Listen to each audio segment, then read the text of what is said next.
You're listening to Death of the Reader. Flex and Herds here for your Murder Mystery World Tour.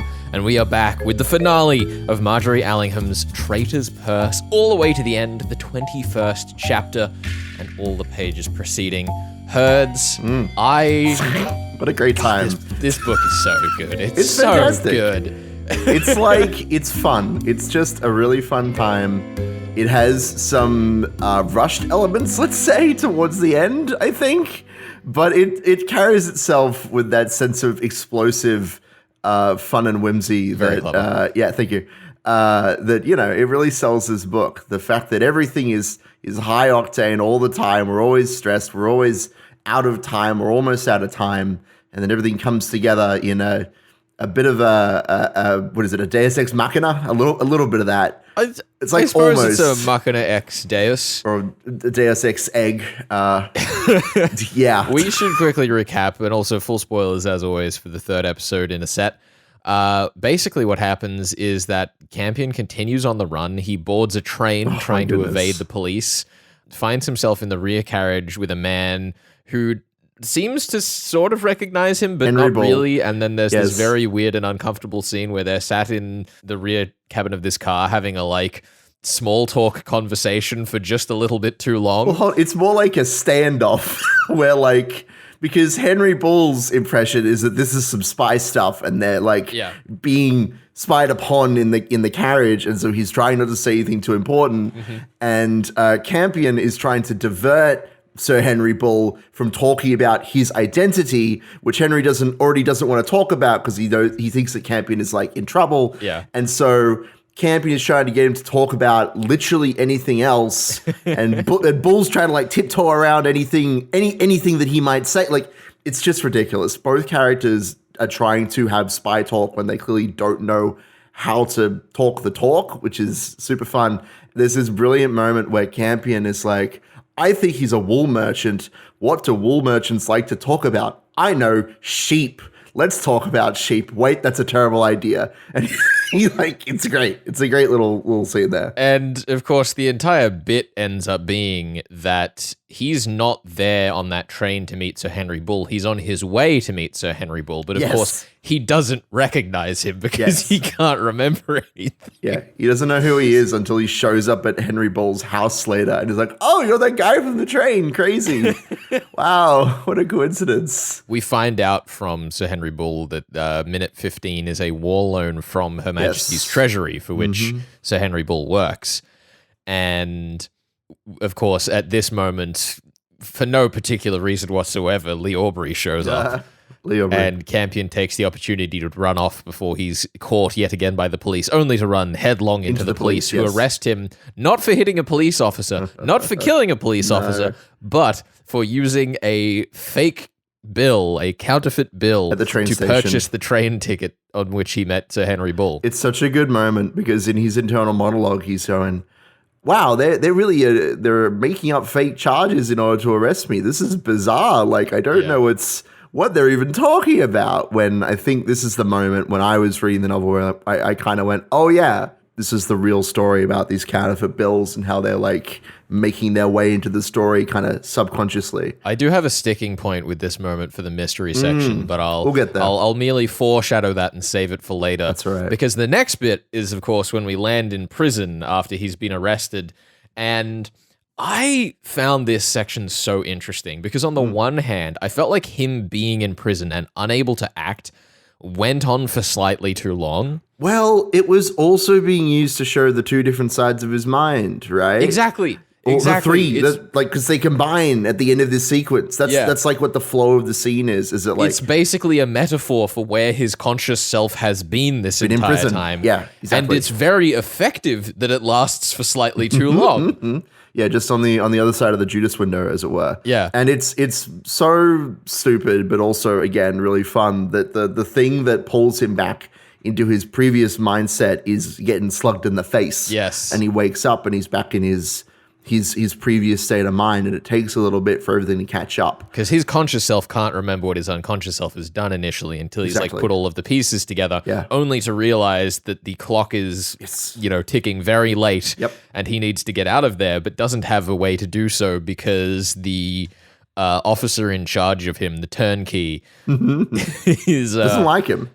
doesn't like him. No, Yeah. No, I love that sequence. I love the use of the clock as like timers running out, because as you say, when the initial conscious mind takes over, he goes, oh, well, that's okay. I got into that fight down on the docks with my old pal Oates, and I kind of been, in prison for more than 17 hours. So that leaves me with plenty of time, plenty of days before anything significant happens. He looks down at his clothes and he's like, this isn't what I was wearing. And he's like slowly putting everything together, getting more and more anxious. Like, I feel like maybe it's been longer than that, but I'm not sure.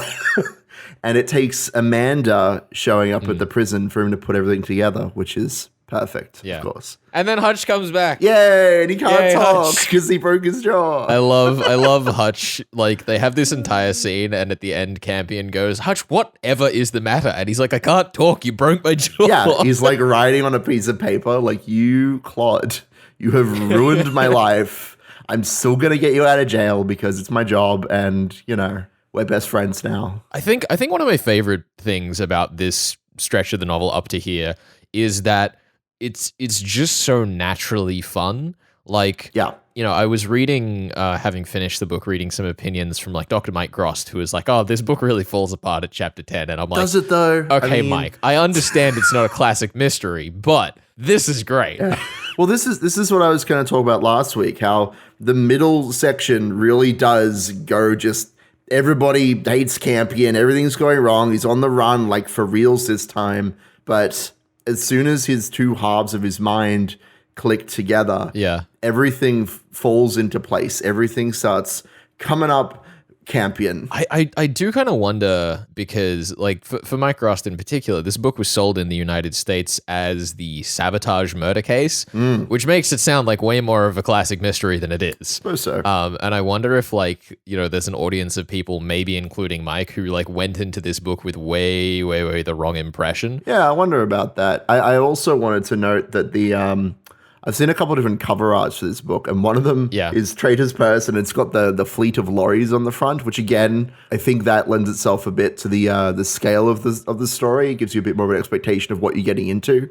Whereas if you're expecting a focused mystery where we're like looking at the clues and pulling everything apart and looking at the suspects, and there are actually more than one suspect involved, like you might be disappointed, I suppose. In my kind of background research on this novel, all I could find was Margery Allingham is barely writing detective fiction. There are murders, but they are not the focus in terms of actually solving them. It's much more about the character journeys, which, you know what? I can use a character journey. I love that stuff. I love me some good characters. Yeah. Getting introspective. I'm excited for what we're covering next on the show in that sense, but we'll get into that at the end of the program. We will. The reason I kind of paused our recap here is because then, of course, we get into, unraveling the entire crime. There's like a throwaway line where Campion goes, oh, it was probably Pine. Yeah. And that's like the only wrap up we get to Anscombe's murder. It's like... Yeah. It was probably, a thug, probably Pine, maybe. Like, it doesn't really matter. We even learned that the fight at the docks or whatever, like, there were like 10 different gangsters there, and he names them all. It's like Weaver Bee and the Hair Man. Like, there's all these different thugs that they apparently like went to war with. But the key detail is that there was someone else in this investigation injured by the same method as Anscombe was killed, which is why Campion was able to recognize it so immediately. Yeah, for sure. And it definitely like points to Pine. It makes sense, but Pine is also not a character that matters that much. He basically dies off screen, which is a shame. It's also like that Pine, he feels like a bit of a background character. So when everyone points at Pine and says, this was all his doing, you're like, no, who? No, definitely not. What are we on about? Well, the thing is, like, when Pine is initially introduced, we have one sense of maybe he's a spy like me, thinks Campion, but also he's constantly described as being nervous and like suspiciously wandering away from conversations when Campion really wants to talk to him and like get some answers. Like it's clear that he's not on the same wavelength as Campion. It is interesting because like I don't have the same experience with spy fiction as I do with mystery fiction, but from the experience I do have, like somewhat counterintuitively, the most interesting and compelling spy characters are the ones who shield the least information. Sure. Because like it lets them not only show more to the audience, but it kind of, as you say, shows the instinct that these characters are kind of meant to have, which Pine is sorely lacking to fill that role. Yeah, for sure. I definitely agree. I mean, that's the. I mean, we talked about this with our previous novel. How having a crime novel or a spy novel, you need to have the villains have a big mastermind scheme that is ridiculous and doesn't make a lot of sense because that's what makes them fun, right? You remember the eye patch wearing, white suited like guy with the big speech at the end of the spy film. You don't remember the actually good spies. And in that respect, Mr. Lee Aubrey does fit the bill of a Bond villain quite well. Yeah, I mean, there's this bit at the end of the meeting with Henry Bull where Bull is like, oh yeah, he's crazy. I don't know why we're working with him. He says like he's a great thinker, he's a mastermind, but you never know whether he's about to save the country or do something totally evil. Like it's one or the other. You don't know until he shows his hand, and it's that's fun. Yeah. And then the last bit that we get into is, of course, going in and stopping the fleet of lorries leaving with counterfeit bills to flush Britain's economy. Which we're going to need 30 strong men for, no less, possibly a tank. 30 strong men or one grenade. Yes. I really enjoy the way that this scene is described. There are lots of examples in this last third of the novel of Margery Allingham using like giving people qualities to personifying things. There we go. How the guns spit bullets and like the train looks like a great big centipede with black eyes, and the grenade is described as someone like a pig in a trough, like sucking everything and then spitting it back out or something. Yeah, like it's this really horrifying, disgusting image, and I really love the way that she tries to make these weapons and industry of Britain kind of grotesque in a way, and really chaotic for the grenade going off. Because it's not called a grenade, it's called an egg. It also is quite funny and very in the ethos of spy fiction that Campion ends up with the highest body count in the story in the second last chapter. Yeah, good on him, honestly. He deserves it. Yeah, it's kind of hand waved too. He's like, "Oh, good, I stopped the plan," but like all these people are dead. Dude. Yeah, it's like horrifying. These trucks are all aflame. They're like motor oil is burning, and all of the ladders out of the pit that they're kept in have burned away. So there's people like clawing at the. It's like people are burning alive in that trough. So grotesque. Yeah, like it's described in a grotesque but not necessarily horrifying way. But if you think about it, it's brief. I think is the key thing. Yeah, exactly. If you think about it, like there's like a couple dozen people just dying, screaming for their mothers. Like it is not pretty in there. Grenades do not always kill quickly. It is, it's great. It's a great last sequence. Shout out to Albert Campion. Shout out to Albert Campion, the true psychopath of this story. I thought what he was going to do was like steal one of the lorries and like jackknife it in the entranceway. Yeah, and to not let any of them get out. That would have been the clean solution, but we don't do clean solutions here. It's true. This is not the Allingham way. Yeah, because they spent so much time as he was going in there, like describing the trucks and how not all of them were occupied as they were like still making preparations. I was like, oh, great, he's going to jump in the cab. Yeah. But no. Egg. Which, by the way, was foreshadowed by the weapons testing facility that we encountered in our previous discussion. Yeah, it was great. No, I was wondering if you might say something about that in the previous discussion, just because we literally have a scientist be like, "This is the greatest explosion you have ever seen in your life. Definitely don't use it later in the story." Like, I think if I'd been further along with my reasoning in terms of like it being about money rather than resources, I might have pinged onto that earlier, but that was pointing me at resources. It's basically, if we're talking about spy films again, it's basically the Q scene where he's like, "It may look like an ordinary egg, but actually it could destroy an entire block." It's pretty great. Anyhow, I suppose we should wrap this up here and head over and talk about the mystery? Yeah, the whole mystery that existed. We're discussing Traitor's Purse by Margery Allingham.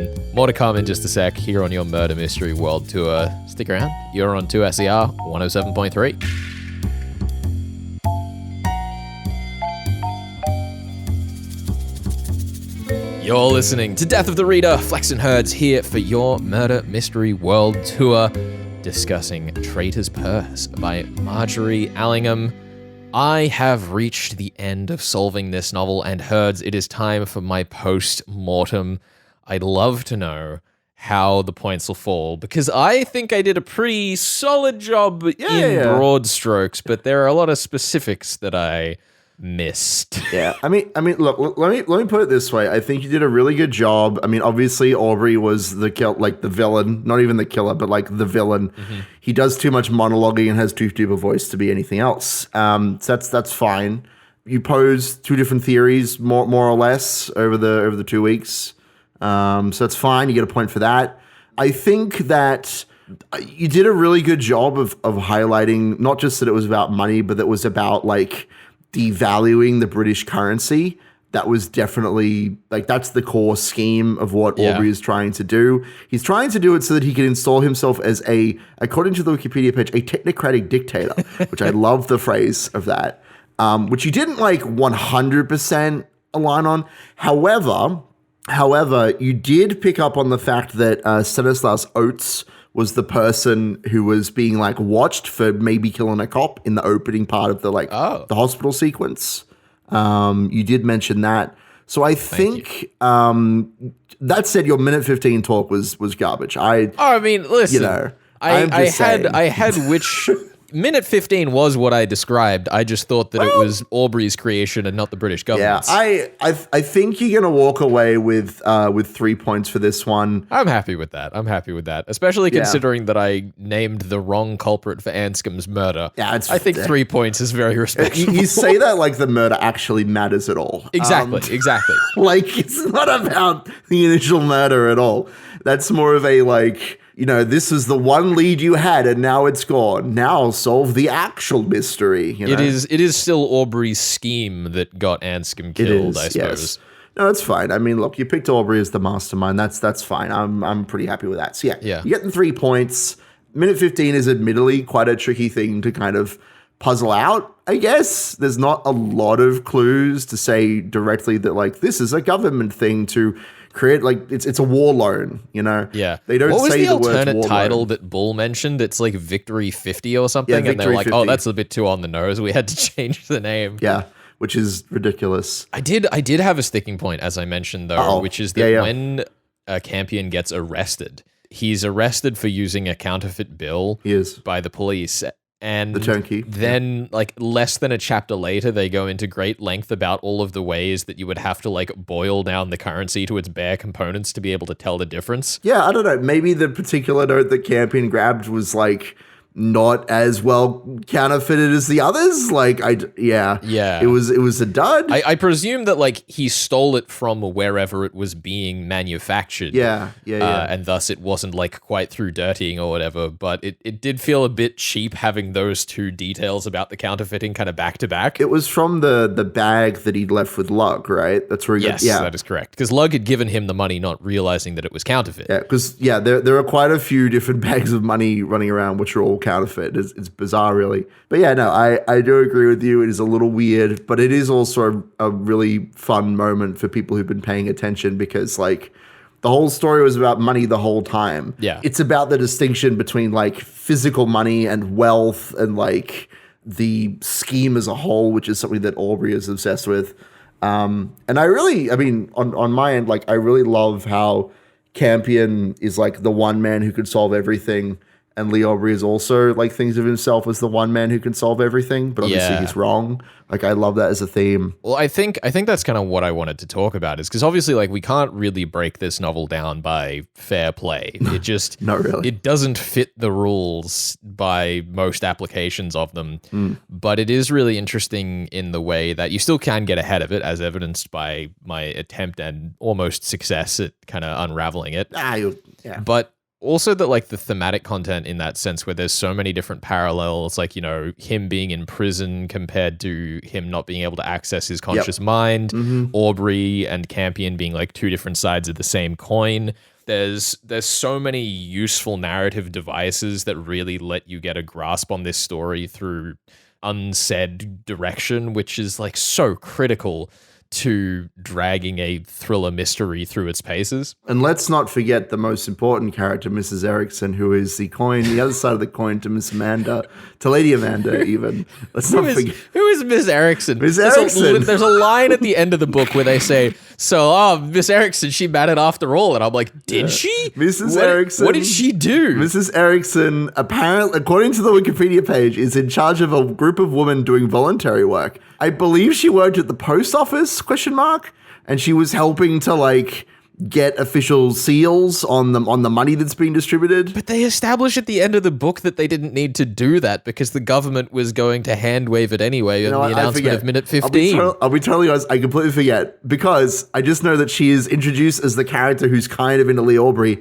And the real reason she matters is because then Amanda could say, I actually knew that Lee Aubrey was a big ol' nerd all along because he keeps flirting with people, even though we're supposed to be getting married. Now, this is a mystery Campion, I was confused about. You Campion would never do this to me. What do you mean? Why are you confused? I'm honestly surprised you didn't put points on this because to my mind, I thought by about 2/3 of the way through the book that Amanda doting on Lee Aubrey was part of the plot that Campion had set up and he had forgotten about it. But then at the end of the book, she's like, oh gosh, I'm so embarrassed that I ever thought that. And I'm like, wait, what? I'll be honest, I'm surprised that hasn't like crossed my mind up until this point. I'm glad that you had this thought instead of me.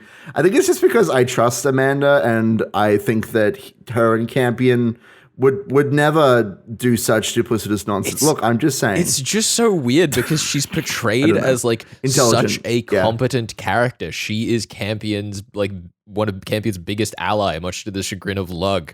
But yet, like, she's still this like young girl who's like, oh, the pretty man with the deep voice. Yeah, and he's all his money and look, he's a master of bridge. He's pretty cool, you know. Like, what is this trash?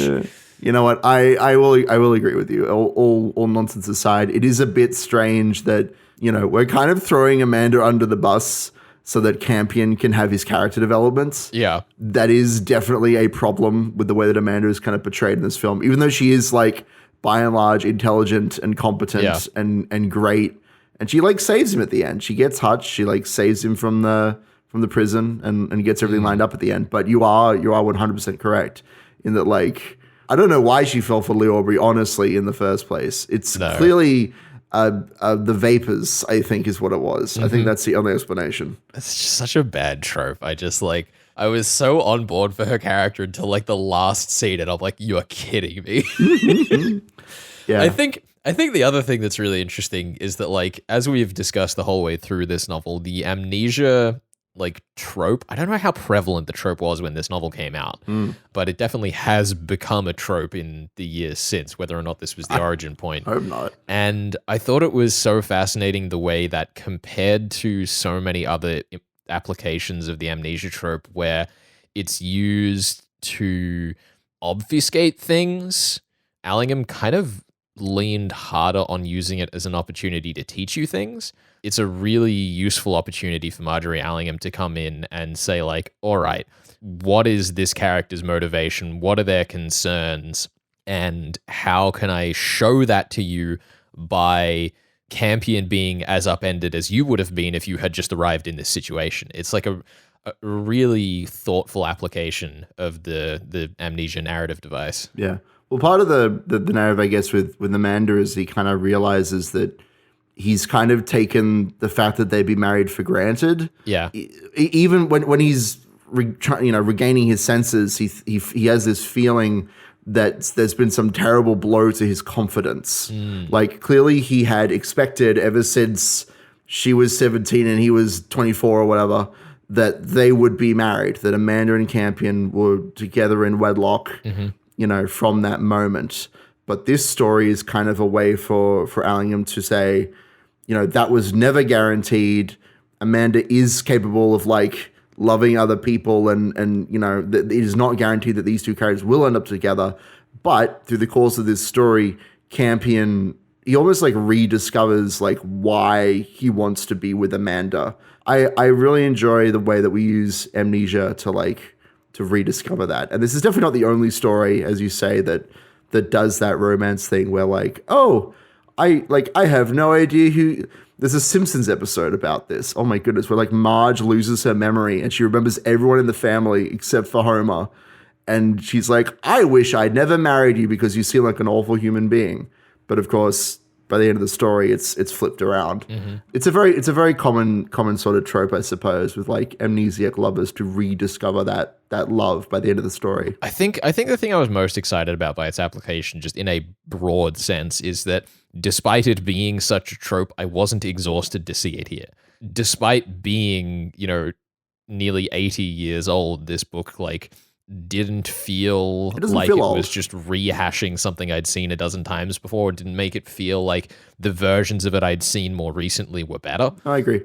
And to your point there, like I don't feel like this novel is like an old novel. Like obviously it's set during the war. Like you know, it's got the time period, but I think that it has a really good like. If you had told me it was written like in the last 10 years, I'd probably believe you, like without doing some research. Yeah. I think also the way that Allingham uses except for a few just odd words. You know? Well, yeah, there are some odd words, like but transpontine. Yeah, well, no, those are just quirky words that some historians thrown in there. Also, I should have styed. Oh my goodness, can we just mention how amazing that bit is? The use of reconnoitering instead of on reconnaissance. No, I love that. I love that. It just gives it quality, you know. But no, I really enjoyed how kind of timeless this novel felt, and also like how weirdly patriotic it got. With like all the Masters of Bridge, they're like, yes, the most important thing is the country, and we believe in her wholeheartedly, and it is the faith that the people have in Britain that will save us from barbarism. I loved that. Like, it's fantastic to just read. I suppose, though, we should wrap this discussion here, Herds, and it's time to announce the next book on the show. Now, Flex, I have to say, I'm very excited for whatever book you have to pitch to us, but unfortunately, I won't be a part of it. I will not have the. You will not have the? Because I don't know if you know this, book Flex. Doesn't have the in the title, just for the record. That's great. I'm glad it doesn't have the, because I am currently standing in the airport terminal with my luggage. Right now, this very second? Yes, I'm sorry. I've lied to you. I know you think I'm in the studio with you, but I'm actually in the airport. I'm holding my luggage. I've got it all checked out. I'm wearing my big Hawaiian t-shirt and an old straw hat, and I'm heading off to Antarctica. I'm heading off to Antarctica for a holiday.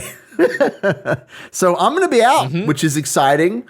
And I hope that you survive without me. But, I don't think I will. I would love to know. I would love to know what you're going to be doing in my absence. I'm sorry to thrust this upon you all. In preparation for your absence, I've picked a book that won't take us too far off the track for the Murder Mystery World Tour. It was very hard to pick a book that was like interesting but not too far off the track, because there were like a whole bunch of books related to Margery Allingham that were like foundational to the genre. Yeah. I'm like, I can't really do this without Herds. But what I wanted to continue with is actually another Albert Campion novel, Margery Allingham. Yeah. Cargo of Eagles. Cargo of Eagles. Completed posthumously by her husband, who did a lot of the cover art for Albert Campion novels over his life. But this was his first full-length novel in collaboration with his late wife. And I think it's going to be really interesting to see like how that series kind of resolved. Yeah. So it's going to be chapters 1 to 8. I'm going to be joined by friend of the show, Lachlan Accourt, the quizmaster himself, and challenge him to solve that book. Lachlan, you better do me proud. I know you'll be fighting for the away team on this one, but my heart is with you. You better solve this. I mean, listen, Herds, would you like to steal the away team's points from your representatives in absence? I mean, I do. Otherwise, I'm going to fall behind. So, you know what, Lachlan? Executive decision. I'm stealing your points. You better earn some for me. That's your job while I'm away. If he gets any negative points, I'll still give them to the away team. Okay, good. That's what I like to hear. Either way, this has been Traitor's Purse by Margery Allingham, to be followed by Cargo of Eagles, also by Margery Allingham. And we will see you with that next week on the show. Herds, all the best in Antarctica. Yeah. Oh, that's my flight coming up. I gotta get going. The penguins are calling. The penguins are calling. The penguins are calling. This is your Murder Mystery World Tour here on 2SER 107.3. Bon voyage! And I'll see you in the next Death of the Reader.